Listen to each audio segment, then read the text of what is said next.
좋아지기 시작했다. 좋은 잠이 쌓인다. 좋은 날을 만든다.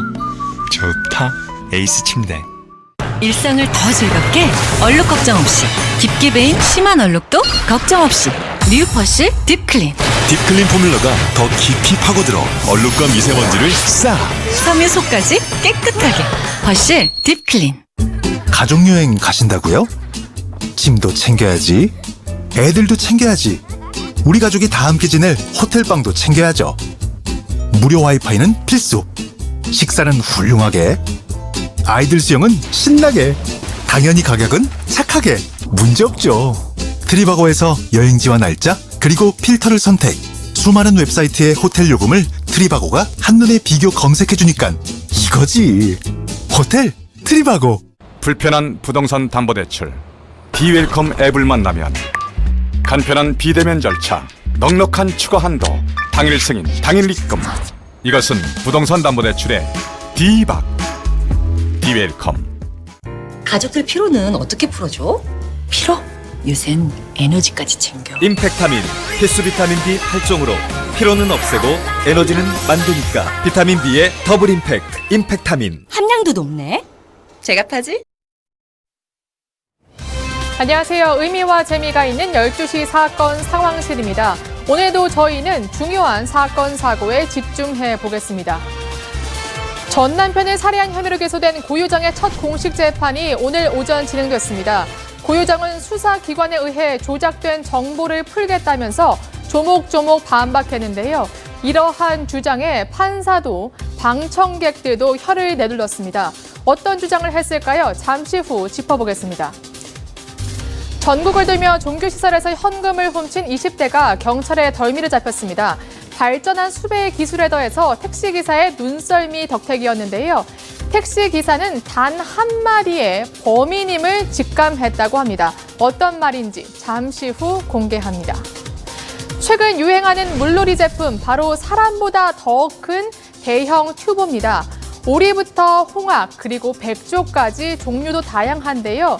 그런데 바다에선 보통 튜브보다 위험해서 주의가 필요된다고 합니다. 그 이유를 알아보도록 하겠습니다.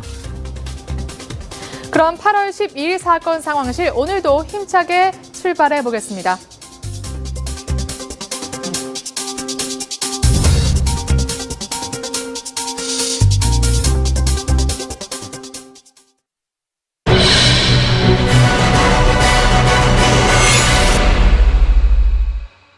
네, 오늘 첫 번째 사건, 첫 재판에 나온 고유정의 이야기로 시작해 보겠습니다. 역시 월요일에 네 분과 함께 하는데요. 김은배 전 서울청 국제범죄수사팀장, 오윤성 순천향대 경찰행정학과 교수, 강신업 변호사, 그리고 채널A에서 가장 취재를 잘하는 서상희 사회부 기자가 나와 있습니다. 어서 오세요. 안녕하세요. 네, 수사기관에 의해 조작된 오해다. 아이가 저주받은 삶을 살게 할 수 없다. 전 남편은 무리한 성적 요구를 해왔다. 모두 오늘 고유정이 첫 재판에서 한 말입니다. 첫 재판의 처음부터 마지막까지 하나하나 분석해 보겠습니다. 먼저 법정에 도착한 고유정의 모습 보시죠. 네, 사실 고유정이 얼굴을 공개할지 어떤 모습으로 나올지 궁금해했었는데 보시는 것처럼 연두색 수의를 입었고요. 얼굴은 머리카락을 저렇게 또 내려서 가렸네요. 네, 이번에도 역시 얼굴은 드러내지 않았습니다. 이 고유정의 첫 재판이 열린 시각이 한 10시인데 고유정은 한 9시 20분쯤 법원에 도착을 했어요. 호송차에서 내리는 모습이 카메라에 포착이 됐는데 역시나 머리를 축 늘어뜨린 채 얼굴은 공개하지 않았습니다. 과거 구속영장 심사에서도 그리고 검찰에 송치될 때도 역시나 얼굴을 드러내지 않았는데요. 이번에도 역시 얼굴이 가려진 상태였습니다. 그러니까 얼굴 공개만큼은 정말 아주 꺼려하는 것 같아요. 왜 저런 상황이 계속되는지 잘 모르겠습니다. 지금 이제 그 특강법에 의해서 얼굴하고 그리고 신상 공개가 결정이 됐는데 네. 지금까지 뭐 다른 언론이라든가 또는 뭐 지난번에 경찰이 약간 그 편법을 사용을 해서 공개를 한 그 이외에는 뭐 검찰에 출두한다든가 재판정에 출두하는 저런 상황에서 단 한 번도 얼굴이 제대로 공개된 적이 없고 얼굴을 이번에도 또 머리를 좀 보니까 좀 짧게 자른 것 같긴 한데요. 네. 그래도 이제 얼굴을 가리기에 적절한 그런 길이로 지금 그대로 유지를 하고 있는 것 같아요. 그래서 이번에도 저렇게 나온 것을 보게 된다면 글쎄요, 국민들이 생각할 때는 네. 정말 좀 의아하게 왜 저런 상황에서 지속적으로 얼굴 보여주지 않는가. 그 본인도 물론 굉장히 꺼리긴 하겠습니다만은 좀 이상하네요. 네, 성폭행 피해자라고 주장을 한다면 오히려 당당하게 얼굴을 들어야 되는 거 아니냐 이런 생각이 드는데요. 그렇지만 어차피 본인이 살인을 한 건 사실이기 때문에 그래야 네. 죄의식도 있고 또 하나 뭐냐면은 언론을 좀 기피하는 면이 있어요. 그러니까 자기 얼굴을 보여주는 게 본인도 손해를 보고 가족도 피해 본다고 생각하니까 숙인 건데 경찰에서는 강제로 얼굴을 피할 보여주지는 않습니다. 그러니까 머리를 가리는 것에 대해서는 본인이 가리는 것에 대해서는 강제를 할 수 없기 때문에 이제 고유정이가 저렇게 보였는데 어떻든 본인은 그래도 마음속에는 죄의식이 있기 때문에 당당하게 들여내지 못하고 얼굴을 가린 거죠. 네. 사실 고유정은 재판에 출석할 때도 또 재판이 지금 끝난 상황인데 나갈 때도 시간이 꽤 걸렸습니다. 이유를 볼까요? 지금 보시면 지금 재판이 끝나고 고유정이 저 호송차에 탑승해 있습니다. 그런데 시민들이요. 지금 사실 재판 내용을 보고 분개한 측면도 있지만 이대로 나가게 될 수는 없다, 나가게 놔둘 수는 없다라고 하면서 촬영을 하면서 고유정의 호송차 앞을 막고 있는 모습이거든요. 그래서 30분이나 걸렸습니다. 서 기자, 재판에 출석할 때도 마찬가지였잖아요. 네, 맞습니다. 고유정의 호송차가 도착하기 전부터 시민들이 굉장히 많이 법원 앞에서 몰렸습니다. 실제로 이번 재판은 이제 일반 시민들에게도 방청권 배부를 통해서 시민들이 재판에 참여할 수 있도록 했는데요. 이 역시도 제주 법원 역사상 처음 있는 일이었습니다. 한 시민은요, 오늘 법원의 재판을 보기 위해서 새벽 5시 30분부터 나와서 기다렸다 이렇게 이야기를 했는데요. 네. 아무래도 전 국민적인 공분이 일었던 사건만큼 또 이 재판에서 얼마나 고유정이 거짓말을 하는지 보러 왔다. 법정 최고형을 받아야 한다. 이렇게 목소리를 높이는 시민들이 많았습니다. 네, 저런 시민들의 눈길을 알았는지 고유정은 끝까지 얼굴을 가리고 재판에 출석했는데 변호사님, 재판 안에서는 어땠습니까? 그러면 판사의 얼굴을 똑바로 직시했나요? 아니죠. 원래 이제 법정에서 그 피고인이 대기실이 있어요. 그 네. 대기실에서 나오거든요. 이 네. 구속 피고인은 말이죠. 그런 때도 계속해서 머리를 내리고 고개를 숙이면 얼굴을 볼 수가 없어요. 그렇군요. 그리고 이제 피고인석에 앉게 되는데 피고인석에 앉아서도 계속해서 공소장을 이제 검사가 그것을 낭독을 하거든요. 그때도 계속해서 고개를 숙이고 있었고 재판정이라든지 뭐 고개를 들어가지고 얼굴을 보여주는 네. 그런 것은 전혀 하지 않았다 지금 이렇게 얘기가 되고 있거든요. 아무래도 고개를 계속 숙이고 그 다음에 판사가 이제 묻는 말 인정신문을 하거든요. 네. 그때도 개미만한 소리를 해가지고 잘 안 들리게 이렇게 했다고 합니다. 네, 그래서 보시는 것처럼 저희가 재판정 안의 내용을 구성해봤는데 시민들이 살인마다 특히 머리를 걷어라 이렇게 큰 소리로 외치면서 판사가 정숙을 요청하기도 했습니다. 그럼 본격적으로 고유정의 재판 속 내용을 분석해 보겠는데요. 처음 판사가 물은 질문, 국민 참여 재판을 할 생각이 있냐였습니다. 고유정이 직접 입을 열어서 대답을 했다면서요. 처음에는 이제 그 질문에 대해서 입을 열어서 대답을 한 것이 아니라 고개를 이렇게 가로저었습니다. 그래서 다시 이제 한번 물었더니 아주 그 모기만한 그 목소리로 원하지 않습니다 이렇게 얘기를 했어요. 그런데 지금 고유정 입장에서는 국민 참여 재판을 원하는 것은 그야말로 아주 불리한 그 상황으로 갈 수밖에 없다는 것을 본인 스스로 느끼는 것이죠. 네. 왜냐하면 법정에 이제 그 출석을 할 때도 시민들이 저렇게 가로막고 굉장히 어떤 그 분노를 드러내는 것은 저게 일반적인 그 국민들의 정서가 아니겠습니까? 그래서 지난번에 이제 그 국민 그 참여 재판과 연관되어 있는 것이 아마 아시겠지만 80대 노파의 사이다 독극물 사건 같은 경우는 그 당시에 이제 그 피고인 측에서는 국민들의 어떤 동정심이라든가 설마 80대 노파가 그렇게 했겠느냐? 라고 하는 것에 기대를 했습니다만은 그때도 결국 무기징역이 나왔는데요. 이번에 이제 고유정 사건 같은 경우는 만약에 국민 참여 재판을 하게 된다면 그건 본인이 스스로 속된 말로 무덤을 파는 것이다 라고 생각을 할 수 있기 때문에 당연히 아예 원치 않는 것으로 저희들은 이제 예상을 할 수 있는 것이죠. 네. 그 이후 고유정은 입을 다물었고요. 바로 자신의 변호인을 통해서 자신의 주장을 하나하나 펼치기 시작했습니다. 그런데 제일 처음 말한 게 저는 사실 받아들이기가 어려웠습니다. 처음 말한 게 아들에 대한, 그러니까 전 남편과 그 사이에서 낳은 아들에 대한 걱정이었죠. 그렇습니다. 그 고유정이가 그쪽에서 네. 말하기를 하나의 엄마로서 아이 아빠가 사망이 되자, 사망이 아닌데 사실은 뭐 살해한 건데 이 아이가 아버지 없이 살아가게 된 것에 말할 수 없는 슬픔이 있다. 그렇게 말을 그렇게 했고요. 네. 또 뭐라 그러냐면 그 피해자 있지 않습니까? 그리고 졸지에 피해자를 잃은 동성에도 사죄를 한다 이런 식으로 했었고 사죄를 했어요. 네. 그건 뭐 믿진 않겠지만 그리고 또 중요한 거는 수사기관이 편향되고 왜곡된 정보 제공을 해가지고 많은 사람들 오해하고 있다. 그러니까 자기는 저주받은 삶을 살아간다 이런 식으로 얘기를 했어요. 네. 그렇다고 한다면은 수사기관에서 억지로 범죄를 구성했다는 얘기로 그렇게 자기 방어를 했고 네. 또 그리고 이 법정에서 진실을 밝히지 못하면 살인마로 인식되기 때문에 이 여자의 아들, 그러니까 살아있는 아들 말하는 거예요.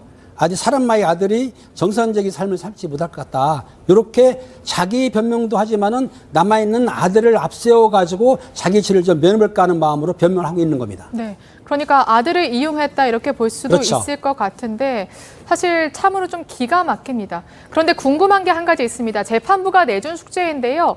우발적인 범행이었다면 왜 살인과 관련된 그런 끔찍한 단어를 검색했는지 다음 재판 때까지 설명하라 이렇게 얘기했거든요. 서 기자 설명했습니까? 설명을 아주 상세하게 했습니다. 사실 네. 이 부분은 재판 내내 아무래도 주요한 쟁점이 될 것으로 보이는데요. 과연 우발적인 범죄이냐 아니면 계획 범죄이냐. 검찰과 경찰에서는 이 고유정이 검색한 기록, 예를 들어 졸피뎀이나 CCTV 그리고 살해 도구 같은 것들이 살인 전에 검색한 계획 범행의 정황이라고 봤습니다. 하지만 고유정 측 변호인은 하나하나씩 반박을 했습니다. 소개를 해드리자면요. 먼저 졸피뎀은 네. 당시에 승리 관련해서 버닝썬 사태가 터졌다. 그래서 버닝썬 내부 고발자와 버닝썬 클럽 내에 마약 사태가 있었기 때문에 그런 검색을 하다가 또 당시 또 황하나 박유천 씨 사건도 있었기 때문에 그런 마약의 검색에 의식의 흐름을 따라가다가 우연히 졸피뎀을 검색했다고 주장하고 있습니다. 또 CCTV 역시 이렇게 이야기했습니다. 사실 CCTV가 범행에서 어떤 계획적으로 미리 알아본 부분이 아니냐 이렇게 의심하고 있는데 이 고유정 측은 이렇게 이야기했어요. 아들과 함께 간 곳이기 때문에 안전한 펜션인지 궁금해서 그래서 CCTV라는 검색어로 입력을 해봤다. 이렇게 이야기를 하고 있습니다. 또 믹서기 관련된 부분에서는 사체 훼손 부분과 관련된 부분인데 이 역시도 이 아이에게 어떤 음식을 해줄까 맨 처음에 선물을 고민했다고 주장합니다. 선물을 고민하다가 아이에게 해줄 음식을 생각이 났고 그다음에 그 음식을 만들 것을 고민을 하다가 믹서기를 검색했다. 이렇게 하나하나씩 반박을 하고 있는데요. 그리고 나머지 역시도 이렇게 니코틴 역시도 니코틴 네. 치사량을 검색하지 않았습니까? 그렇죠. 그런데 이번에는 또 현 남편 핑계를 많이 댔습니다. 현 남편이 담배를 피는데 담배를 너무 많이 피워서 걱정이 돼서 그거에 관련해서 니코틴 치사량을 검색해봤고 이 뼈 무게 역시도 자기가 음식을 준비하는데 그 감자탕을 알아보다가 그래서 검색을 한 거지 살해훼손 도구로서 검색을 한 게 아니라고 주장을 하고 있지만 검찰의 반박 논리는 이렇습니다. 사실 지금 소개해드린 고유정의 검색 기록 하나하나가 검찰에서는 이렇게 보고 있어요. 연관된 검색어, 그러니까 어떤 실제로 의식의 흐름을 따라서 클릭한 검색이 아니라 네. 검색창에서 직접 검색을 한 직접 검색어라는 겁니다. 그렇기 때문에 이 고유정 측의 주장이 어디까지 받아들여질 수 있을지 이것은 한번 비판적인 시각에서 바라볼 네. 필요가 있는 것 같습니다. 그래픽 다시 한번 볼까요? 감자탕 부분 한번 보겠습니다. 그러니까 고유정이 뼈 무게를 검색했는데 그거는 고유정 측에서는 감자탕 보양식을 알아보다가 이렇게 얘기를 했습니다. 검찰의 주장은 감자탕을 검색하고 보양식을 검색하고 뼈 무게를 검색했다면 그러한 주장이 일리가 있는데 그게 아니라 뼈 무게를 바로 검색했다는 거거든요. 어떻게 보십니까? 이러한 주장들에 대해서. 일단 이제 우리가 감자탕 드시는 분들이 뼈무게 검색하나요? 보통 안 하죠. 그냥 감자탕 먹고 나오지 네. 그 끝나고 난 뒤에 이게 몇 그램인지 그거 합니까? 제가 이걸 보니까 참 기가 막히다라고 생각이 되고요. 시줄 날줄 맞춰가지고 철저하게 대비를 많이 했다. 이 노력도 돋보이고 또 거기에도 머리도 상당히 좋은 것 같습니다. 참 이렇게도 갖다 붙일 수가 있구나라고 하는 그런 생각을 제가 하는데요. 이 주장들은 뭐 이렇게 얘기는 하긴 합니다만 제가 아까 딱 하나 예를 들었습니다. 네. 감자탕 먹는 분들이 뼈 무게를 재느냐라고 하는 그 말 한마디 가지고 이 모든 것이 앞뒤가 잘 맞지 않는다라고 저는 생각을 그렇죠. 합니다. 또 남편이 담배를 많이 핀다면 금연을 검색하지 니코틴 치사량을 검색하지는 않습니다. 일단 이러한 말도 안 되는 말로 지금 우발적인 살인을 주장하고 있는데 지금 보니까 피해자인 전 남편이 무리한 성적 요구를 해왔다 이런 말도 서슴지 않았더라고요. 결국 그거는 과거부터 해왔던 얘기의 연장선상에 있는 것인데요. 지금 살해하게 된 동기가 중요한 거 아닙니까? 네. 그걸 가지고 방어를 하겠다는 겁니다. 근데 그 방어 방법이 결국은 자신을 성폭행을 하려고 해서 그것을 막는 과정에서 당시에 수박을 쓸고 있었고 칼을 갖고 있었고 그렇기 때문에 우발적으로 살해에 이르게 됐다. 그래서 손도 다쳤다. 뭐 이런 얘기를 이제 계속하고 있는 건데 그거를 이번에는 좀 더 구체화시켰어요. 그래가지고 전 남편이 성적으로 상당히 경도된 네. 그런 사람이었고 그리고 뭐 여러 가지 또 뭐 변태적인 어떤 요구도 했었고 네. 뭐 이런 얘기를 서슴없이 했습니다. 그러면서 그렇게 했는데 당시에 고유정이가 그걸 모두 들어줬다. 남편을 위해서 남편이 스트레스도 해소할 수 있도록 다 들어줬다. 그래서 이번에도 자신이 나의 요구를 들어줄 거라고 생각하고 전 남편이 자신에게 요구를 했던 것이다. 그런데 자신이 2년 동안 바뀌어 있다는 것을 전 남편이 알지 못하고 나한테 그런 요구를 하다가 사단이 벌어졌다. 결국 네. 이런 얘기입니다. 네. 이것은 상당히 지금 어떻게 보면은 사자의 명예를 훼손할 수 있는 것이고 유족으로 하여금 또 마음을 아프게 하는 것인데 이런 얘기를 이제 계속 함으로써 정당방위 내지는 과잉방위를 함으로써 무죄를 받거나 이제 형을 감경받겠다. 네. 이런 의도를 드러낸 것으로 이제 볼 수는 있습니다. 네, 지금 강신환 변호사님이 잘 설명해 주셨는데 이러한 용어들이 사실상 저희가 방송을 위해서 굉장히 순화시켰습니다. 재판 과정에서는 많은 방청객들, 특히 유족들이 있음에도 불구하고 피해자에 대한 그러한 변태적인 성욕이 있었다면서 그러한 망언도 서슴지 않았는데요. 서 기자, 검찰과 판사도 아주 발끈할 정도였다면서요. 네, 사실 오늘 첫 재판이라고 하기에는 저도 재판에 참여했지만 이렇게 길게 방어 논리를 펼친 적도 많이 없었고 검찰이 이런 이야기를 했습니다.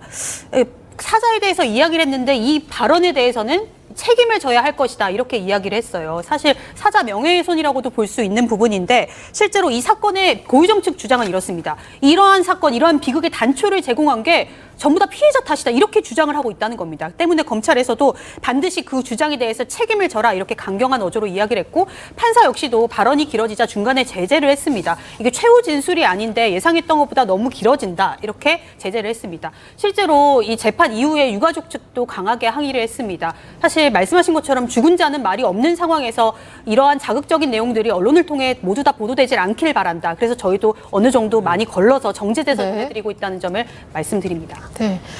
정말 고유정 우발적 범행임을 주장하기 위해서 수단과 방법을 가리지 않는 느낌인데 저희도 이 재판 내용이 진흙탕 싸움이 되지 않길 바랍니다. 고유정의 의도대로요. 그렇기 때문에 재판 내용에 좀 더 건조하게 좀 집중을 해보겠습니다. 그래서 우발적인 범행임을 주장하는 고유정의 증거가 뭐인 거예요? 쉽게 말해서 만약에 계획적인 범행이었다면 네. 이렇게 빨리 체포되지 않을 거고 그리고 이렇게 하나하나 CCTV나 포착되지 않았을 거다. 네. 결국 고유정의 범행은 체포될 수밖에 없었다. 이런 논리입니다.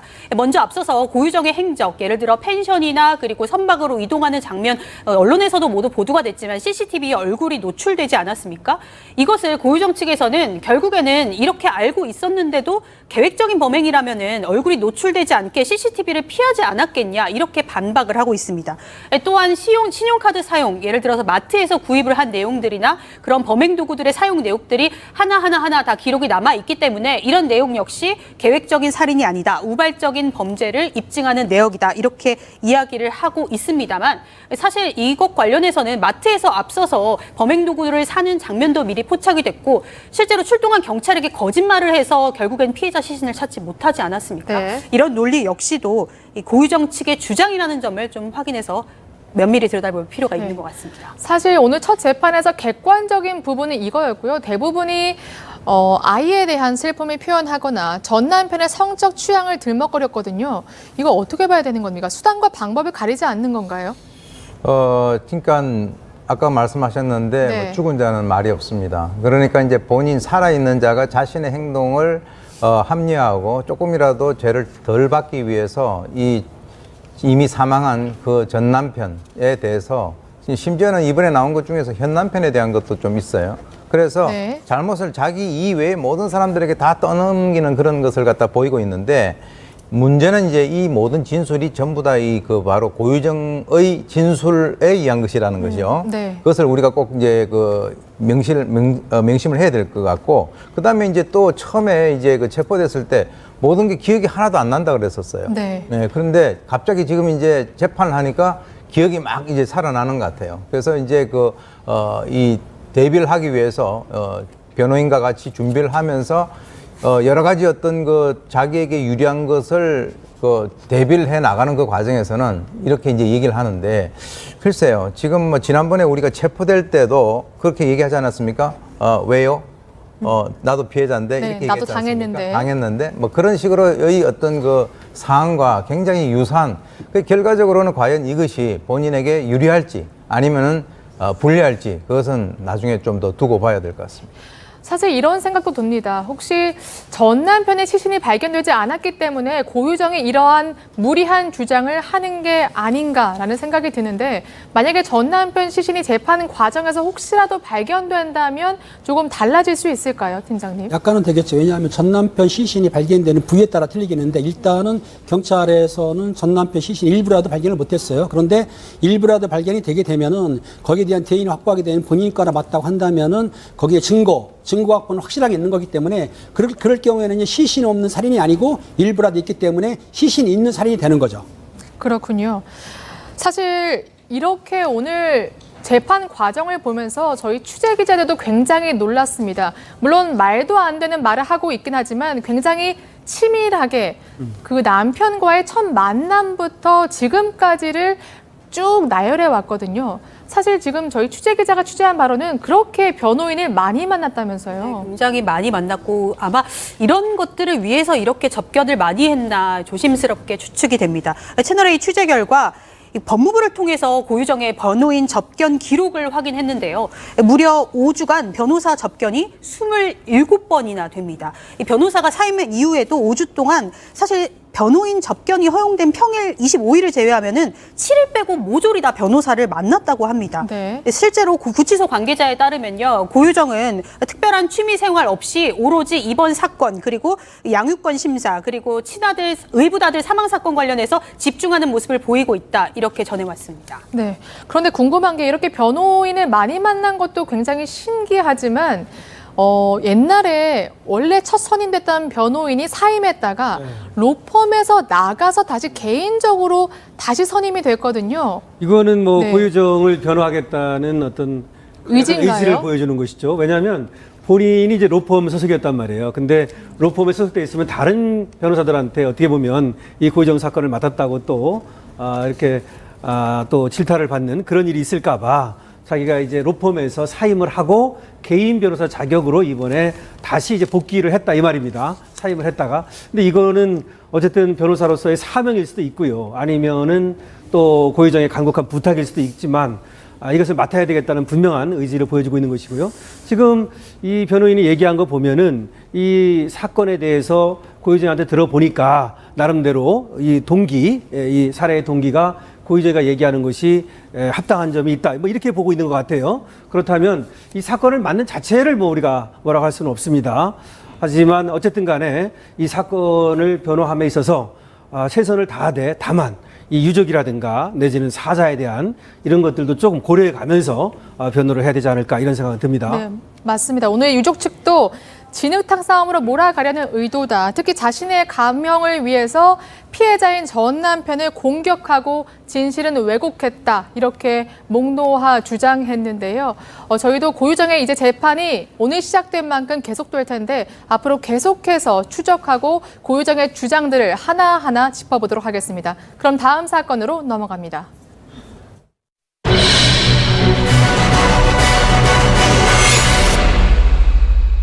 네, 전국에 있는 종교시설들을 돌면서 헌금을 훔치던 20대가 경찰에 체포됐는데 택시기사의 눈썰미 덕분이었습니다. 서 기자, 어떻게 한 거예요, 진짜? 아무래도 그냥 네. 평범한 택시기사였습니다. 그리고 평범하게 운행을 했는데 사건이 일어난 건 지난달 9일 오전 8시쯤이었습니다. 60대 택시기사가 어느 때처럼 손님을 태웠어요. 그런데 이 경기 용인시에 위치한 한 성당으로 손님이 가자고 해서 이렇게 가고 있었습니다. 그래서 택시기사가 물었습니다. 이른 아침부터 평일에 무슨 일로 성당에 가냐, 이렇게 물었더니 20대 승객이 이렇게 이야기를 했습니다. 식료품을 팔러 간다, 이렇게 이야기를 했는데요. 사실 이것뿐만이 아니라 여러 정황상 조금 의심되는 부분이 있어서 이 남성이 내린 뒤에 이 택시기사는 곧장 경찰에 신고를 했고요. 20대 남성 체포가 됐는데 이 범행 장소에서 절도를 한 혐의로 경찰에 체포가 됐습니다. 네. 근데 무려 30차례나 절도 행각을 벌인 남성이었다면서요. 그렇죠, 말입니다. 이번뿐이 아니고 지난 5월부터 계속했다고 그래요. 한 30차례 했는데 서울, 경기, 충북 뭐 이렇게 돌아다니면서 말이죠. 총 30차례 걸쳐서 640만 원 정도의 금품을 훔쳤다고 합니다. 그 훔친 이유는 생활비를 마련하고자 그랬다고 하고요. 그리고 평일 낮 시간대를 이용한 거예요. 이거 이제 종교시설이다 보니까 아무래도 이제 평일 낮에는 사람들이 좀 없고 느슬하죠. 이것을 노려가지고 결국 종교시설을 돌아다니면서 이렇게 생활비를 마련한다고 훔쳤고 그래서 구속이 됐습니다. 네, 그렇군요. 그런데 정말 택시기사가 정말 기지가 있었던 것 같습니다. 택시기사가 어떻게 이러한 수상한 점을 알고 그러한 질문, 어디 가냐, 뭐 하러 가냐, 이런 질문을 던졌을까요? 이건 배경이 있습니다. 경기 남부 경찰청에서 택시호출 애플리케이션에 앱을 깔을 때 쉽게 얘기해서 범죄 용의자라든지 가출자 이런 거를 찾기 위해서 앱을 깔아줬어요. 그런데 거기에 지난달 사건이 많이 났어요. 쉽게 얘기해서 식료품을 사랑한다고 하는 범인이 종교시설에서 용인시나 수원시에서 절대로 여러 차례 한 거예요. 그러니까는 택시 호출에다 깔아줬고 그걸 보내줬는데 이 택시 기사분이 그걸 본 거예요. 그렇죠. 봤는데 젊은 남자가 타니까는 그걸 물어봤어요. 그럼 똑같은 대답을 한 거예요. 식료품을 팔러간다. 그러니까 그 앱에 나온 말투하고 그 내용하고 똑같고 또 그리고 그 CCTV에 찍힌 인상착이라든지 옷 같은 걸 보니까 똑같은 거예요. 그러니까 택시 기사분이 재빨리 알아채고 112 신고하니까 그 성당에 들어갔을 거 아닙니까? 그러니까 요즘 112 신고하면 한 5분 안에 출동하거든요. 빨리 출동해가지고 범인을 현장에서 체포를 딱 한 거죠.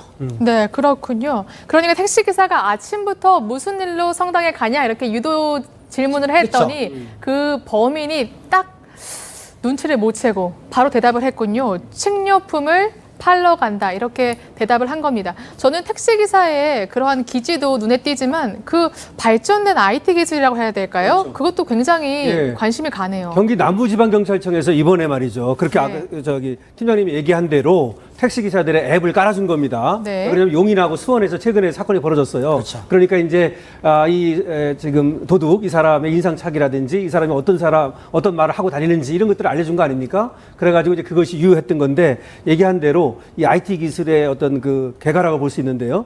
최근에 그래서 경찰이 이 MOU를 이제 맺었는가 봐요. 택시 업체하고. 네. 그래가지고 미 기관자 2명을 조기에 발견하는 그런 성과를 올렸습니다. 이 사건 말고도 말이죠. 네. 그래서 앞으로 실종자 찾기 굉장히 유효할 수 있잖아요. 아니면 이렇게 범인 검거 여기에 상당한 그런 성과를 낼 수 있을 것으로 보입니다. 네, 정말 굉장히 신기한데 택시기사 포상도 있었죠? 포상 있습니다. 1등 공신이었으니 아무래도 포상이 있겠죠. 범인을 검거하는데 공을 세운 택시기사에게 경찰은 표창장을 전달했고요. 신고 포상금을 지급을 했는데 또 우리 동네 시민경찰로 이 택시기사분이 선정이 됐다고 합니다. 네, 우리 동네 시민경찰 이런 거 명찰 하나 딱 있으면 더욱더 책임감이 확 생길 것 같아요. 이번에 경기 남부청 네. 같은 경우는 아이디어를 많이 짠 것 같습니다. 네. 그래서 이제 앱도 만들고 그리고 이제 통상 이런 그 일이 발생이 되면은 그 해당 시민에게는 경찰서장 표창 이렇게 해서 기념품 이렇게 주는 것이 일상적인데 이번에는 좀 더 아이디어를 더 짠 것 같아요. 그래서 이제 우리 동네 시민경찰이라고 하는 명칭을 부여하기로 했다. 우리가 이제 지역사회 경찰 활동에 보면은 지역 주민의 협조 없이는 치안 유지가 굉장히 어렵다라고 하는 것이 가장 그 기본입니다. 그래서 지금 이제 제가 아이디어를 하나 좀 더 드리면 오히려 이런 분들에게 차량에 스티커를 갖다가 우리 동네 시민경찰이라고 하는 스티커를 붙이면 이런 분들 같은 경우는 차량에다 붙이면 정말 오히려 좋은 이런 아이디어인데요? 분들은 더욱더 경찰의 어떤 또 일원이 돼가지고 네. 이런 범죄 예방에 적극적으로 기여를 하지 않겠느냐라고 생각을 합니다. 좋은 아이디어인데 도둑이 그 택시를 안 탈 것 같아요. 네, 발전된 IT 기술도 중요하지만 그러네 또. 네, 역시 시민분들의 제보가 있기에 진가를 발휘하는 것 같습니다. 그럼 바로 다음 사건 확인해 보겠습니다.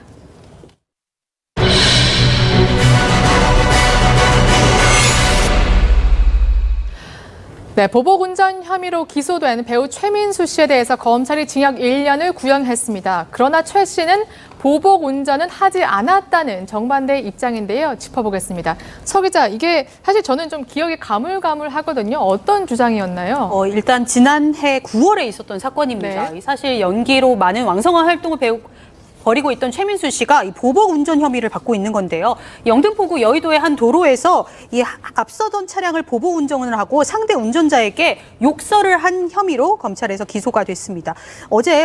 지난주 금요일에 검찰에서 구형을 내려졌는데요. 검찰은 징역 1년을 구형해달라고 재판부에 요청을 했습니다.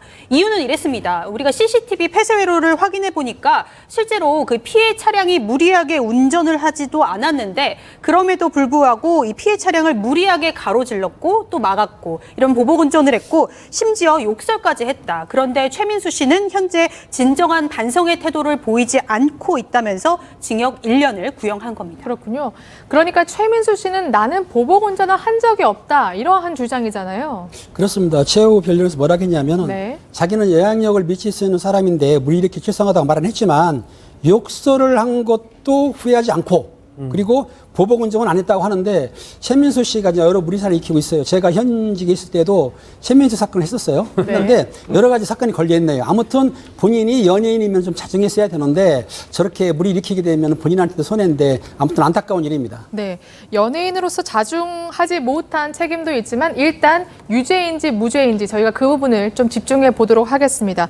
그런데 지금 보복 운전 여부도 갈리고 있지만 이 사건이 어떻게 시작되게 되었는지에 대해서도 최민수 씨와 상대 차량 운전자와의 진술이 엇갈리고 있다고 들었거든요. 완전히 반대죠. 지금 네. 이제 최민수 씨 같은 경우는 1차선을 자기가 주행을 하고 있는데 그 바로 상대편 차가 2차선에서 갑자기 들어와가지고 접촉사고가 났다는 거죠.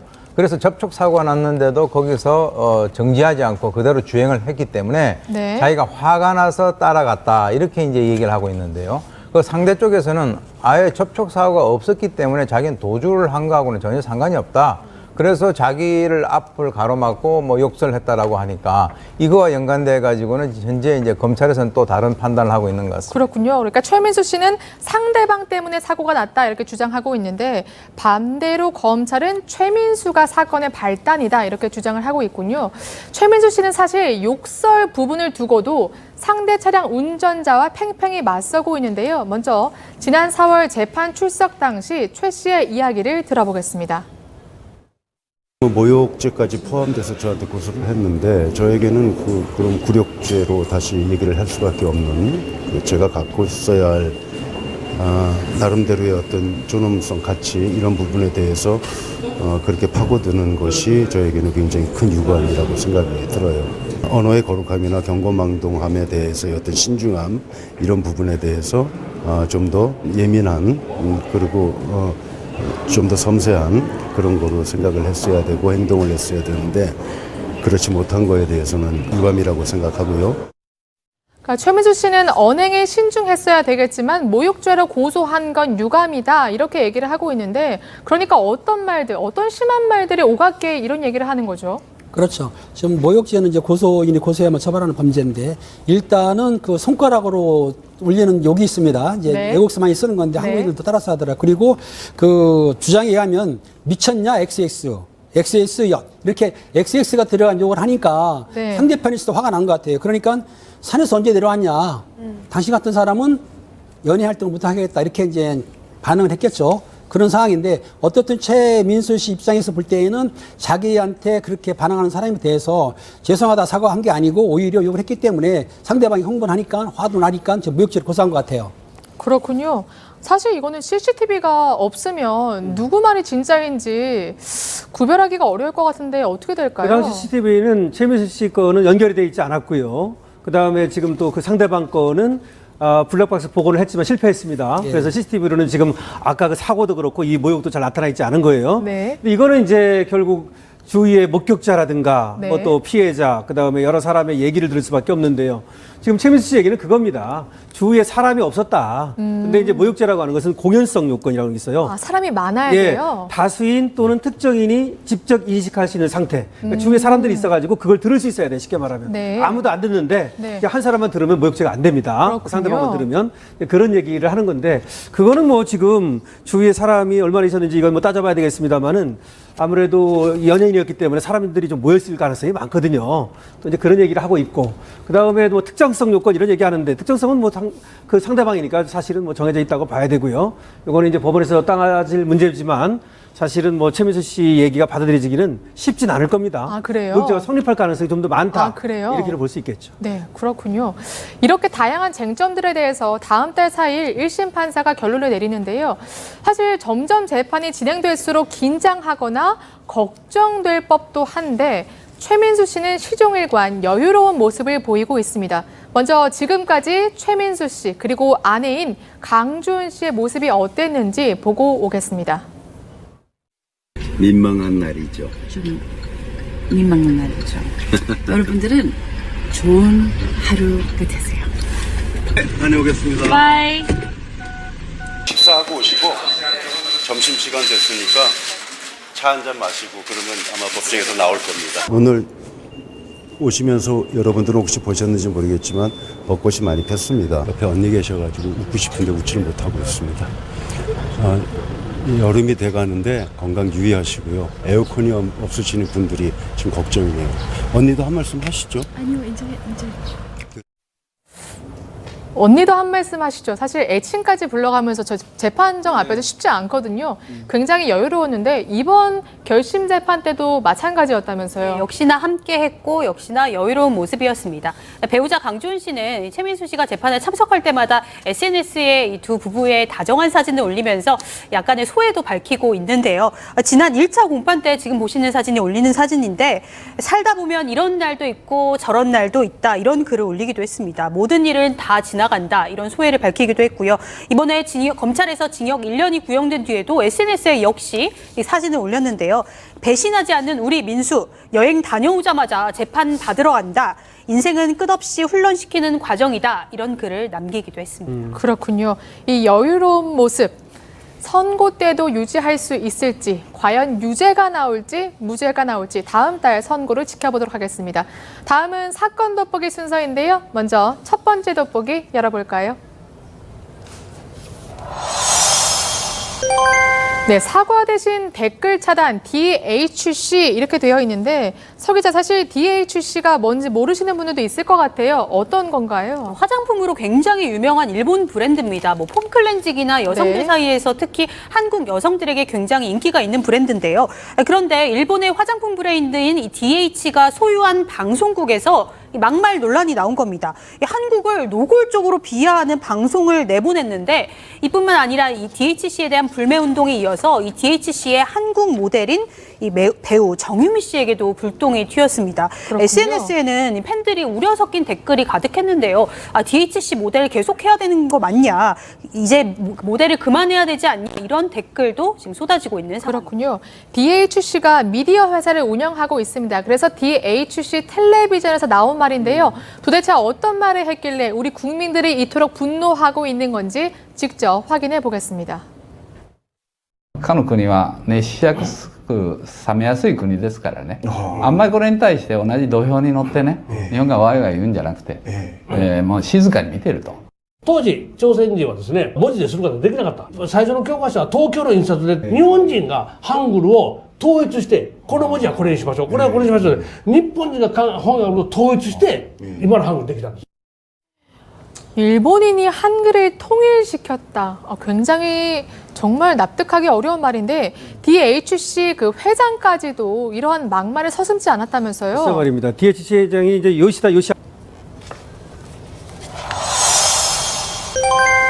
네, 세금 먹는 홍보대사 그리고 오른쪽에 아주 익숙한 얼굴들이 있는데 사실 공공기관이나 뭐 지자체 때로는 대기업에서 홍보대사를 운영하기도 하잖아요. 그런데 무슨 문제가 있나 보죠? 사실 시민들이 주는 혈세로 좀 고액의 홍보대사비를 연예인들에게 줬다면 아무래도 비판의 논란이 대상이 될 수밖에 없는데요. 사실 매년 나오는 기사인데 올해도 또 문제가 불거졌습니다. 국회 입법조사처에서요. 2017년부터 2019년까지 각 기관이 연예인 홍보대사로 계약금을 지급한 내역이 공개가 됐는데요. 네. 우리에게 익숙한 연예인들의 이름이 좀 보입니다. 박주미 씨는요. 네. 제천국제 한방 바이오산업 엑스포 홍보대사로 5천만 원의 계약금을 받았고요. 트로트 가수로 인기를 끈 홍진영 씨 역시 3,740만 원을 충주 세계 소방관 경기대회 홍보대사로 받았습니다. 최근에 역시 인기를 끌었던 송가인 씨 역시 2019 국제 농업 박람회 홍보대사로 3,500만 원을 받았는데요. 사실 이런 자치단체를 제외한 다른 곳에서는 최근 추세가 홍보대사 홍보료를 받지 않는 추세입니다. 아무래도 국민의 세금이 낭비된다는 지적이 있었기 때문에 이런 논란이 꾸준히 제기됐는데 그럼에도 불구하고 이와 같은 관행들이 계속되고 있다는 점에서 시민들의 비판이 이어지고 있는 겁니다. 네, 사실 저 액수는요 계약금만 따진 액수입니다. 그러니까 보이지 않는 돈은 더 클 수 있다는 건데 사실 물론 뭐 대기업이나 이런 데서 자신들의 돈으로 하면은 뭐 개입할 여지가 없지만 혈세기 때문에 글쎄요 시민들이 과연 동의할까요? 저는 개인적으로 이제 각 지방자치제에서 어떤 데서 하나 성공을 하면은 뭐 유사한 걸 카피를 해가지고 뭐 비슷한 걸 해가지고 그 사업이 그 어떤 혈세만 낭비를 하고 많은 문제가 있다라고 하는 그런 보도들이 많았지 않습니까? 근데 이제 지금 현재 이번에 나온 것이 충북도하고 전남인데 두 군데인데요. 지금 그 지방자치제의 그 재정 자립도를 보게 되면 말이죠.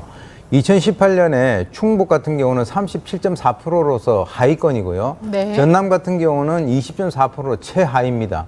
그러니까 평균 51.4%인데 이 두 지방자치제 같은 경우는 소위 얘기해서 이 재정 자립도가 상당히 떨어지는데도 네. 불구하고 아까 말씀하신 지금 이제 계약금만 이렇게 준 거 아닙니까? 그러니까 네. 이게 이제 혈세고요. 사실 이런 것이 문제가 된 것은 이미 2년 전인 2017년에 연예인 홍보대사 관련 예산 전액 삭감 지침이 내려왔었습니다. 그렇게 해가지고 일단 연예인 홍보대사에 대해서는 여비라든가 또는 부대비라든가 또는 뭐 실비 보상적인 차원에서 그냥 그 기본적인 그 금액만 지급을 하고 또는 이게 어떻게 보면 명예직이잖아요. 그러니까 이제 무보수로 하라라고 하는 이 지침이 이미 떨어졌음에도 불구하고 그런 것들이 제대로 이루어지지 않은 상태에서 재정 자립도가 이렇게 낮은 그런 지방에서 이렇게 국민들이 혈세를 많이 쓰고 네. 있다라고 하는 것에 대해서는 국민들이 상당히 화가 날 수밖에 없는 그런 상황이죠. 근데 방금 말씀하신 거 들어보니까 기재부가 무보수로 해라 이렇게 지침을 내렸다는데 그러면 이렇게 어기면 어떻게 되는 거예요?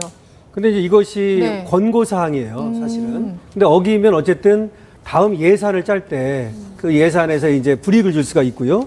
내지는 또 감사원의 감사 대상이 될 수 있어요. 근데 금방 얘기한 대로 기재부가 이제 내린 그 지침이 예산 및 기금 운용 계획 집행 지침인데 이게 이제 강제 사항이 아니고 권고 사항이다 보니까 네. 금방 얘기한 것처럼 이걸 처벌을 한다든지 뭐 이제 그런 것은 징계를 한다든지 이건 좀 어렵다는 거죠. 근데 지금 교수님이 잘 얘기해 주셨는데 이 홍보대사라고 하는 것은 그야말로 명예직으로 해도 충분한 겁니다. 서울시 같은 데서도 명예직으로 운영을 했어요. 2017년에 이제 이렇게 기재부에서 예산을 삭감하라 하는 그런 권고를 한 이후에요. 그럼에도 불구하고 계속해서 그렇게 많은 돈을 써가면서 일부 특정 연예인에게 이렇게 돈을 지급한다는 것은 상당히 혈세도 혈세지만 낭비도 있지만 그 연예인을 꼭 써야 했는지 이런 거에 대해서도 여러 가지 의문을 제기케 하는 것이죠. 네, 사실 효과가 있는지도 논란이 분분한데 이렇게 혈세를 들여서 무리하게 홍보대사를 위촉하는 것은 문제가 있는 것 같습니다. 그럼 마지막 돋보기 확인해 보겠습니다.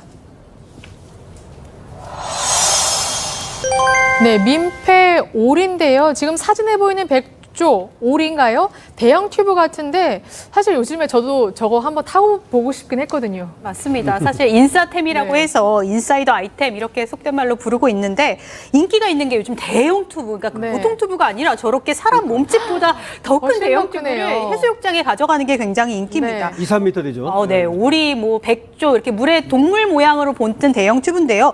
길이가 뭐 작게는 1m에서 3m나 넘는 오. 튜브도 있다고 합니다. 사실 아이들에게 즐거운 추억이 돼서 부모님들도 많이 선호하시고 저도 휴가 때 한 번쯤은 타보고 싶은 생각도 했는데 네. 실제로 이 튜브 판매량이요 1년 전보다 92%나 증가해서 그 인기가 최근 높다고 이야기가 나오고 있습니다. 2배 가까이 증가한 거군요. 그런데 왜 민폐라는 제목을 붙였을까요, 저희가요? 보기는 좋죠. 네. 보기는 좋고 저 타면은 이제 뭐 넓기 때문에 운전하기 수행하기는 좋은데 저게 이제 사고가 여러 번 났어요. 지난달 29일에는 강원도 삼척 해수장에서 50대 남자가 그 유니콘 튜브라고 아십니까? 뿔 네. 달린 거. 네. 그걸 타고 있었는데 파우더가 밀리니까 밀려갔어요. 네. 그러니까 또 해경이 출동해가지고 구조를 했고 또 31일에는 전남 여수시 해수장에서 9살, 11살 자매가 오리 튜브, 오리 있지 않습니까? 튜브를 타고 있었는데 아마 끈을 놓친 것 같아요, 아빠가. 1km를 떠내려 갔어요. 그러니까 아버지하고 또 수영장에 있던 관리자가 뛰어들었는데 그 사람들도 또 표류가 된 거예요. 그래서 또 할 수 없이 해경이 출동해서 구조를 했고 또 진도 감사도 앞 해변에서 플라밍고라고 있습니다. 플라밍고. 플라멩고 튜브를 하던 그 어린이 3명이 또 바디에서 밀려났어요. 또 해경이 동원했어요. 그러니까 보기는 좋고 저게 좀 넓긴 하지만은 실제적으로 바다에서는 파도 때문에 밀려가기 때문에 저걸 찰 때는 굉장히 조심해야 될 것 같습니다. 네. 사실 저희 기자들도 이제 사건 사고를 체크하면서 물놀이 사고를 보는데 대부분 튜브 사고를 딱 보면 저러한 대형 튜브가 많더라고요. 물론 저희가 통계까지는 내지 못하겠으나 실제로 대형 튜브가 더 위험한가요? 네, 실제로 사실 튜브는 안전을 위해서도 많이 사용하는데 네. 저런 대형 튜브는 밑에가 막혀 있지 않습니까? 막혀 있어서 파도의 영향을 더 많이 받는다고 합니다. 실제로 일반 튜브보다 이동 속도도 빨라서 한 번 표류가 되면 정말 끝도 없이 떠내려갈 수 있기 때문에 일반 튜브보다 조금 더 위험하다는 점 감안하셔야 될 것 같습니다. 그렇군요. 특히 아이들은 더 위험할 수 있다고 하는데요. 저희가 전문가의 이야기를 들어봤습니다. 대형 튜브가 이제 바닷가나 그럴 때는 이제 바람이나 파도 영향을 많이 받아요. 이제 아이들이 그 아래쪽으로 들어가면 좀 위험할 수가 있고요. 잡는 부분이 이제 없을 경우에 그게 또 아이들이 물에서 이제 올라오는 게 이제 좀 힘들 수가 있고, 그리고 중요한 게 이제 어른들이 아이들 지켜봐야 되는데 이제 시야가 그게 안 보일 수가 있다는 거죠. 이렇게 바다에서는 위험한 대형 튜브, 수영장에서는 그야말로 민폐라는 그러한 오명을 쓰고 있다면서요. 아무래도 한정된 공간이기 때문에 저렇게 대형 튜브가 있으면 사실 조금 불편한 건 사실인 것 같습니다. 실제로 여름 휴가 다녀오신 분들이 이 대형 튜브 때문에 민폐였다는 누리꾼들의 이야기도 많이 나오고 있는데요. 좁은 수영장에서 누군가 혼자 전세를 낸 것처럼 튜브를 타고 굴었다. 이게 수영을 하러 온 건지 SNS에 사진을 올리려고 온 건지 잘 모르겠다. 또 여러 명이 같이 쓰는 수영장에서 몸집만한 튜브를 쓰는 건 조금 민폐 아니냐, 이런 따끔한 지적도 있었습니다. 그렇군요. 그렇다 보니까 최근에는 대형 튜브 사절 이렇게 붙이는 곳이 늘어났다고 하더라고요. 네, 주로 이제 한강을 중심으로 해서 잠실, 뚝섬 있는 그 유원지에 있는 수영장에서는 저것을 못 갖고 들어오게 하고 있습니다. 그리고 이제 특히 이제 우리 한국인들이 많이 가는 그 괌이라든가 사이판에 있는 그 호텔 수영장이라든가 이쪽에는 아예 그 홈페이지에 한국어로 대형 튜브는 충돌 우려가 그 사고가 우려된다. 그래서 식배에 뒤집혀서 사고 위험이다고, 또 저게 크기 때문에 안전 요원이 이렇게 그 관찰해야 되는데 시야가 가린다라고 하는 그런 점이 있다는 그럴 수 있겠네요. 네, 대형 튜브 좀 수영장이나 특히 바다에서는 안전하게 그리고 자제를 하시는 게 좋을 것 같습니다. 지금까지 사건 돋보기였고요. 판결의 재구성으로 넘어가 보겠습니다.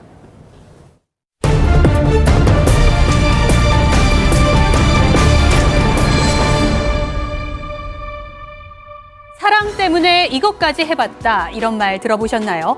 누구는 사랑 때문에 차가운 겨울바다에 뛰어들었다 하고, 누구는 길 한복판에서 무릎까지 꿇어봤다고 하죠. 사랑은 때론 무모하고 위험해 보이는 일도 할 수 있게 하는 용기를 줍니다. 오늘 판결의 재구성의 주인공 역시 그랬습니다. 죽도록 사랑한 남자 때문에 모든 것을 잃은 여배우의 이야기인데요. 때는 1972년 1월 14일로 거슬러 올라갑니다. 새벽 2시 여배우의 집에서 한 발의 총성이 울립니다. 한 남성이 병원으로 긴급 이송됐죠. 이 남성은 오른쪽 복부에 관통상을 입었습니다. 당시 총을 쏜 범인은 다름 아닌 60년대 최고의 여배우 방성자 씨였습니다. 인기 여배우가 권총으로 사람을 쐈다는 소식은 연일 이렇게 신문 서해면에 오르내렸죠. 방 씨는 영화 촬영에 쓰던 권총을 반납하지 않고 보관하다 엉겹결에 도둑에게 쐈다, 이렇게 주장했는데요. 정말 그녀는 사람을 향해 총을 쏜 걸까요? 이 사건에 감춰진 진실은 무엇일까요? 오늘 판결의 재구성에서 살펴보겠습니다. 네, 사실 오늘 다룰 사건이 방성자, 이른바 방성자 사건이라고 합니다. 그런데 1970년대 제가 태어나기도 전이어서 혹시 유명 여배우였다고 하는데 혹시 아시는 분 계세요? 봤죠. 제 고등학교 때인데 방성자 씨가 육감적인 몸매였었는데 이렇게 알고 기억은 하는데 아주 뛰어나지 않았었는데 어느 정도 인지도가 있던 배우였던 거는 기억이 납니다. 그렇군요. 뭐 초등학교 교사 생활을 하다가 이렇게 배우가 돼서 그야말로 관능적인 여배우로 인기를 끌었다는데, 그런데 지금 서 기자가 설명을 한 걸 보니까 사건 후 이 총격 사건의 충격을 받아서 전치 6개월을 받고 집에 누워서 조사를 받았다고 하는데 이게 가능한 일인가요? 가능도 합니다. 왜냐하면은 피의자라고 할지라도 본인들이 어떤 뭐 신체적인 약점이라든지 아팠을 때 의사의 진단이 있지 않습니까? 네. 진단이 6개월이 나왔다고 한다면은 실제적으로 6개월 동안 누워있다 하더라도 네. 또 조사하는 수사관에서 어쩔 수가 없거든요. 그러면은 어떡합니까? 경찰서를 부르지 못하니까 현장, 그 누워있는 장소, 침대라든지 아니면 병원에 가서 조사를 할 수밖에 없는 거죠. 네, 저렇게 누워서 수사를 받았다고 합니다. 당시에 폐결핵과 신경쇠약증이 겹쳤다 이렇게 얘기를 했다는데 어쨌든 저렇게 누워서 조사를 받은 거를 저희가 종합해 보니까 당시 새벽에 도둑이 들었는데 서랍에 넣어둔 권총을 꺼내서 도둑에게 쏘았다. 자신이 이렇게 주장한 거군요. 네, 자신이 쏘았다는 건데 자신의 집에 담을 넘어서 들어왔다는 거예요. 네. 그래서 이 도둑이 응접실로 들어왔는데 그 인기척을 듣고 방송자 씨가 깨어났다는 거죠. 그래서 경대 서랍 속에 넣어두었던 권총을 꺼내서 도망가는 도둑을 향해서 쏘았다는 얘기죠. 그랬더니 이제 이 도둑이 뭐 화장실 창문을 넘어서 한 50m 도망갔다가 이 방송자 씨의 운전사가 있었는가 봐요. 그 사람이 네. 결국 이제 잡혔는데 어쨌든 이제 사망을 하게 됐다 이런 얘기입니다. 그렇군요. 근데 지금 집에 들어왔다 하더라도 궁금한 게 하나 있어요. 어떤 거죠? 예를 들어서 네. 이 도둑이 와가지고 나를 뭐 성폭행을 하려고 해서 그걸 막다가 그렇게 쐈다 그러면 차라리 모르겠는데 네. 지금 도둑이 인기척을 듣고 도망가는 것을 등을 쏴가지고 지금 배로 관통을 하거든요. 그래서 이거는 여배우가 도망가는 도둑을 권총을 가지고 쐈다. 아무래도 많은 의심을 불러일으키기 그렇네요. 충분했죠. 잠시 후 더욱 많이 짚어보겠습니다. 경찰이 처음에 과실치상 혐의를 적용했다가 살인미수 혐의로 바꾼다면서요. 네, 맞습니다. 실제로 말씀하신 것처럼 이 도둑에게 이렇게까지 했어야 하냐, 이게 사실 과잉 정당방위냐, 고의냐 이런 것이 좀 논쟁이 되긴 했지만 그래서 맨 처음에 경찰은 과실치사상 혐의로 입건을 했는데 검찰에서는 이 추후에 정당방위냐, 과잉 정당방위냐 따지는 것보다 일단은 살인미수로 영장을 신청하라고 지시를 내렸고 실제로 경찰도 구속영장을 신청할 때는 살인미수 혐의로 구속영장을 신청합니다. 네. 그런데 당시 방성자 씨가 사용한 권총이 45구경. 보통 남자도 쏘기 어려운 거라면서요. 네, 이게 이제 1911년에 만들어진 겁니다. 미국 육군 그 제식 그 권총인데요. 그런데 이제 이것이 현재 우리 한국군도 일부 사용을 하고 있는 거예요. 예, 저도 이제 한번 그걸 쏴봤는데 이 반동이 굉장히 심해요.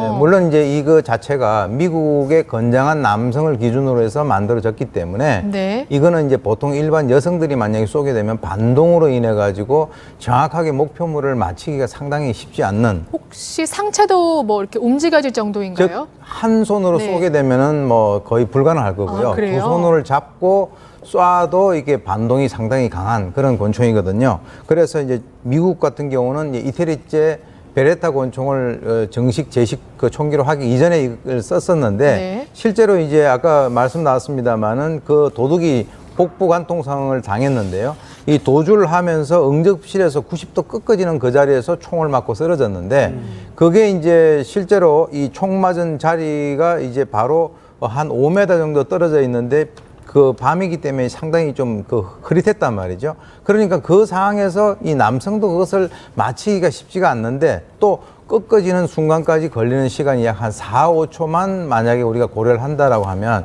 이것은 이 여성이 이 그 도둑에 대해서 발사를 했을 가능성보다는 상당히 좀 능숙한 솜씨의 남성이 그 발사를 했을 가능성이 상당히 크다라고 당시에 수사관들은 평가를 했습니다. 그렇군요. 또 한 가지 의심 가는 정황이 있습니다. 중태에 빠진 그 도둑도 당시 자신이 남성의 목소리를 들었다 이렇게 얘기를 했다면서요. 그때 도둑이 침입해서 도주자는 총을 맞았습니다. 맞았는데 그때의 방에서 남자 목소리를 들은 것 같다라고 진술했기 때문에 네. 그럼 남자가 있었느냐고 확인해봤더니 사실상 거기에 그 여동생이 있었고 남동생이 있었고 또 운전기사하고 식모가 있었어요. 하지만은 다른 남성이 있는 걸 확인을 못했는데 아까 교수님 말씀하신 대로 그 4호 구형을 제가 군대 있을 때 썼는데 총 자체가 쇠로 돼 있어요. 쇠로. 무겁습니다. 그리고 반동이 총을 탕 쏘게 되면은 노리쇠가 나갔다 들어가면서 총알을 물고 가는 거거든요. 네. 지금 경찰이 쓰는 건 리볼버라 해가지고 돌아가면서 쏘는 건데 네. 이건 반동식이란 말이에요. 그렇기 때문에 두 손 잡고 쏴야 되는데 여성분이 혼자 쏘기는 상당히 힘든 상황이죠. 그렇군요. 어떻든 그 도둑이 말하기에는 남자 목소리를 들었다니까 경찰은 거기에 의심이 가게 된 거죠. 네, 어쨌든 만약에 방성자 씨 주장대로 자신이 쐈다고 하더라도 이 총을 어디서 구했고 왜 가지고 있었는지도 궁금하거든요. 방성자 씨가 경찰에서 진술을 하기로는 65년도에 전쟁과 달이라고 하는 영화를 제작을 했는데 그 당시에 영화 소도구 대여업자로부터 콜트 권총 한정을 이제 가져와 가지고 그동안에 반납을 하지 않고 7년 동안 네. 본인이 가지고 있었던 것이다. 이렇게 이제 진술을 했습니다. 네. 그런데 실제로 총기 신고도 하지 않았고 그 당시에 이제 그 실탄도 5발을 가지고 있었는데 네. 7년 정도 가지고 있었다라고 하면 이 실탄 자체가 약간 녹이 쓰는 것은 아니지만 색깔이 약간 구리기 때문에 검죽죽하게 되거든요. 그런데 그 당시에 이 실탄이 아주 반짝반짝했단 말이죠. 네. 그래서 이제 경찰이 거기에 대해서 의심을 하고 수사를 계속하게 됩니다. 네, 그래서 경찰이 영화 제작사 관계자들을 만나서 이야기를 또 들어봤다면서요. 네, 근데 실제로 방성자 씨가 빌렸다고 하는 소품 대여업자는 금시초문이다 이렇게 이야기를 했습니다. 네. 권총을 빌려준 적도 없는데 어떻게 된 일인지 모르겠다. 다만 당시 이 영화를 제작한 게 방성자 씨의 전 남편이었어요. 그러니까 전 남편 이 씨가 국방부에서 혹시 빌려온 것 같다 이렇게 진술을 했습니다. 사실 미궁 속에 빠져서 경찰도 이 권총에 대해서 감식을 했는데요. 이 하나의 권총이 아니었습니다. 이 총신 부분은 상업용이었고요. 그리고 손잡이 부분은 군용이어서 이 두 개를 하나로 조립한 권총이라는 점도 새롭게 드러났습니다. 그렇군요. 그래서 경찰이 다른 사람이 쏜 게 아니냐면서 방 씨를 추궁하게 되죠. 그렇죠. 아무래도 방성자 씨 혼자 살았던 게 아니라 그 네. 집에 누군가 다른 사람이 있었고 이 사람이 뭔가 자기를 보호하기 위해서 누군가 자기를 찾아올지도 모른다. 이런 걸 보호하기 위해서 이 권총을 가지고 있던 것이 아닌가. 이렇게 이제 의심을 품었죠. 그러니까 결국은 방성자 씨가 아닌 다른 사람이 쐈을 것이다. 이런 의심을 갖고 결국 이제 추궁을 시작했는데 네. 어쨌든 처음에는 방성자 씨는 아니다. 내가 네. 쐈다. 이렇게 이제 완강히 얘기를 했습니다. 그렇군요. 근데 사실 방성자 씨가 이렇게 버티면 다른 사람을 조사하기가 굉장히 힘들 것 같아요. 알아내기가요. 그렇습니다. 이제 그 남성의 목소리가 들렸다라고는 하지만 이 그 방성자 씨가 끝까지 자기가 쐈다라고 얘기를 하고요. 그 다음에 가장 결정적인 것이 그 당시에 방성자 씨가 입었던 그 의복을 중심으로 해가지고 화약흔 감정을 국립과학수사연구소에 의뢰를 하게 됩니다. 네. 그랬는데 그 당시에 이제 그 감정 결과가요. 그 방성자 씨가 입고 있던 분홍색 가운의 오른쪽 소매하고 가슴 부분에서 화약흔이 검출됐다라고 하는 그 통보를 받고 결국은 이 방성자 씨가 총을 발사한 것으로 그렇게 이제 판단을 하게 되죠. 그렇군요. 일단 총을 쏜 사람이 여배우 방성자 씨로 확인이 됐다. 그러면 사실 총을 또 어디서 났는지도 꼭 밝혀내야 될 것 같아요. 맞습니다. 실제로 이 총기의 미스터리를 풀어야 이 사건의 실마리를 네. 풀 수 있는데 경찰은 결국 총기 출처를 밝혀내지 못했습니다. 왜냐하면 방성자 씨가 계속해서 묵비권을 행사했기 때문입니다. 여전히 영화에서 쓴 거다. 전쟁과 달이라는 영화에서 나왔던 그 권총과 이 권총이 같은 것이다. 이 대답 외에는 더 이상의 아무런 답변도 방성자 씨는 하지 않았습니다. 네. 그러던 중 수사가 반전을 맞게 됩니다. 경찰이 검찰에 넘기기 직전에 아주 중요한 대반전의 증거를 확보하게 된다면서요. 수사가 어느 정도 진행되고 마무리되면은 검찰로 송치를 하는데 송치 마지막 단계에서 다른 탐문서를 하던 중에 탐문이 하나 걸렸던 거예요. 무슨 말이냐면 방성자 배우가 잘 다니던 미용실에서 하는 말이 네. 방성자 씨하고 군인하고 친한 관계다. 그렇게 해가지고 그 탐문서를 해봤더니 그 함상병이라는 군인이 나온 거예요. 근데 시민이 제보하기를 함상병에서 아마 권총이 그쪽에서 흘러나온 것 같다라고 제보를 했기 때문에 수사가 급물살을 탄 거죠. 그러니까 방성자 씨의 총기의 출처를 수사하던 중에 다른 남자, 즉 함상병이라는 다른 총기를 전달할 만한 사람을 네. 수하게 된 거예요. 그렇군요. 그러니까 방성자 씨와 친한 군인이 있다는 얘기를 듣고 그 친한 군인 함 씨를 추궁하니까 자신이 총을 쐈다 이렇게 자백을 했다는 건데 그러면 왜 방 씨는 거짓말을 했을까요? 결국은 이제 두 가지겠죠. 뭐 자신이 사랑하는 연인을 보호하기 위한 것이고요. 또 하나는 자신의 불륜 행각이 드러나는 것을 막기 위한 것인데 왜 불륜이냐면 방성자 씨는 당시에 뭐 싱글이었지만 이 한모 씨라는 공군 병사인 동시에 유부남이었어요, 이 사람이. 네. 그리고 뭐 재벌 2세라고 얘기되는 사람입니다. 아무래도 그런 것들을 감추어주기 위해서 자기가 쐈다 이렇게 얘기했던 것으로 이렇게 보입니다. 네. 이렇게 드러났죠, 그렇게. 그렇군요. 그러니까 함 씨가 총을 쏴서 도둑을 쓰러뜨리자 저렇게 방 씨가 내가 책임지고 수습하겠다, 도망가라 이렇게 얘기했다는 건데, 그런데 아무리 현역 군인이라도 함 씨가 어떻게 권총을 가지고 있었던 거죠? 그게 이제 자세히 보니까 5살 연하의 모 기업 사업가의 아들이었습니다. 요즘 같으면 이제 재벌 2세가 되겠죠. 그래서 미국 유학을 가가지고 중퇴를 하고 공군에 입대를 해서 공군에서 복무를 하고 있었는데, 그러면 이 사람이 병사 신분인데 이 여배우와 동거를 할 정도 어떻게 될 수 있느냐라고 하는 그런 상황인데요. 그 내용을 보니까 또 아주 기가 막혔습니다. 당시에 이 아버지가, 한모 씨 아버지가 당시 이모 공군 준장에게 뇌물을 주고 이 자기 아들을 당번병으로 근무를 하게 해달라라고 해가지고 이 바깥에 뭐 시도 때도 없이 나와가지고 이 여자 배우하고 이 동거를 하고 있는, 그야말로 이제 근무 기간이 형편이 없었었는데요. 그 일로 인해 가지고 그 당시에 이모 준장은 처벌받고 예편을 했고, 이 총은 그럼 어디서 나왔느냐? 이 함 씨, 즉 그 병사의 형이 예비역대위였는데, 아마 그 예비역대위가 또 어디에서 이제 불법으로 총기를 가지고 있던 것을 자기 동생에게 줘서 그것이 이 범행에 사용됐다, 이렇게 판명이 났습니다. 그런데 지금 함 씨도 자신이 쐈다, 방 씨도 자신이 쐈다 이렇게 주장을 했거든요. 경찰이 밝혀내야 될 것 같아요. 검찰에서 그걸 밝혀냈습니다. 왜냐하면 그 방성작 씨가 자기가 쐈다 그러면 총기 다릴 줄 알아야 되는데, 알다시피 콜트 45 구경은 그 안전장치가 있어요. 안전장치를 풀고 노리쇠를 후퇴했다 땡겨야 총알이 들어가는 건데, 그 방성작 씨가 그걸 알지 모르죠. 총을 쏠 줄 몰라요. 그러니까 풀지도 모르고 땡길지 모르면은 결론적으로 방성작 씨가 쏜 건 아니다라고 증명이 된 거죠. 그렇군요. 이렇게 재판 과정에서 자신이 총을 쏠 줄 모른다는 게 드러나게 됐는데, 그 과정에서 굉장히 유명한 말을 했다면서요. 굉장히 유명한 말입니다. 이 방성자 씨는 선고 직후 자신을 찾아온 기자들에게 이런 말을 했습니다. 이 사건을 아름답게 봐주느냐, 추하게 봐주느냐는 전적으로 기자 여러분들의 양심에 달렸다, 이렇게 얘기를 했는데요. 사실 이렇게 거짓말을 하고 또 재판에 서기까지 그런 것들을 각오하면서 자신의 연인을 감싸고자 했던 내 사랑을 좀 아름답게 봐달라, 이런 요청이었어요. 실제로 당시에는 아름답게 봐주세요, 이런 말이 유행어로 돌 정도로 유행어가 됐다고 합니다. 사실 하지만 그래도 거짓말을 했고 경찰 수사에 혼선을 줬고, 또 하나 이 불륜을 사랑으로 포장한 게 되지 않습니까? 사실 함 씨는 미국에서 결혼을 했고 두 자녀도 있었던 것으로 알려졌기 때문에 이 비판을 피하기는 쉽지 않았습니다. 그러니까 결론적으로 사랑하는 사람이라고는 하지만 불륜 관계에 있던 함 씨의 범행을 감추기 위해서 거짓말을 했군요.